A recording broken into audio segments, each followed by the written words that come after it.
સ્વામિનારાયણ બેન। જય સ્વામિનારાયણ। આપનું નામ જણાવશો અને આપ ક્યાંથી આવો છો? મારું નામ પૂનમ શિલ્પમ મિસ્ત્રી છે। હું અહીંયા વલસાડથી જ રહેવાસી છું અને હાલરમાં રહું છું। આજે આપણે નગરની મુલાકાત લીધી સહપરિવાર સાથે, તો આપને બ્લડ ડોનેટ કરવાની પ્રેરણા કેવી રીતે મળી? એકચ્યુઅલી ઘણા ટાઈમથી મેં વિચાર્યું હતું, કારણ કે મારા હસબન્ડે 7 થી 8 વાર ડોનેશન કર્યું છે આવી રીતે બ્લડ, પણ મેં કોઈ દિવસ પ્રયત્ન નહીં કર્યા હતા અને એક ડરના લીધે કર્યું નહીં હતું। પણ અહીંયા આવીને જોયું ઘણા બધાએ ડોનેટ કર્યું છે। ફર્સ્ટ ટાઈમવાળા બી છે, 10 ટાઈમવાળા પણ છે। એટલે આજે મેં મારી હિંમત જોડીને ફર્સ્ટ ટાઈમ કરી દીધું છે અને ઘણો સારો અનુભવ રહ્યો છે ને બધાએ આ વસ્તુને લઈને ઘણા જાગૃત રહેવું જ જોઈએ અને કરવું જ જોઈએ, કે જેથી ભવિષ્યમાં આપણે પણ કોઈને ઉપયોગી રહીએ। મલાઠી છું। આપણે નગરની મુલાકાત લીધી અને આપણે અહીંયા જાણકારી મળી, તો એની ફેસિલિટી વિશે જણાવશો કે આયુષ્માન કાર્ડ અહીંયા જે કાઢે છે એમાં તમને કેવું લાગ્યું?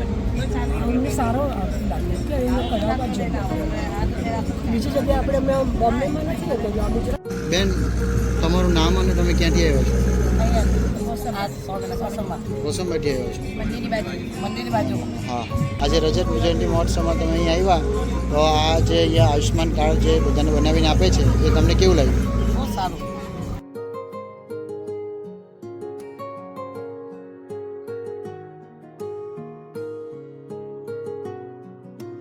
મારું નામ દિવ્યેશ ઠાકોર છે। હું અબરામાંથી આવું છું।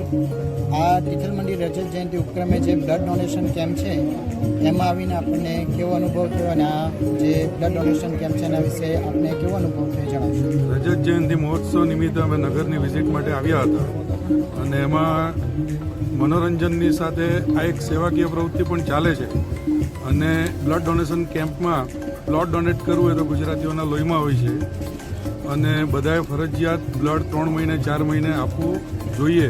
હેલ્થ માટે પણ સારું હોય છે। બધાની નજરમાં એવું હોય છે કે બ્લડ ડોનેટ કરવું એ ઘણાને મગજમાં એવું હોય છે કે બ્લડ ડોનેટ નહીં કરી શકાય, પણ બ્લડ ડોનેટ કરવાથી હેલ્થ માટે પણ ફાયદા છે અને આપણું બ્લડ કોઈને કામમાં આવે એ ખૂબ જ ઇમ્પોર્ટન્ટ વસ્તુ છે।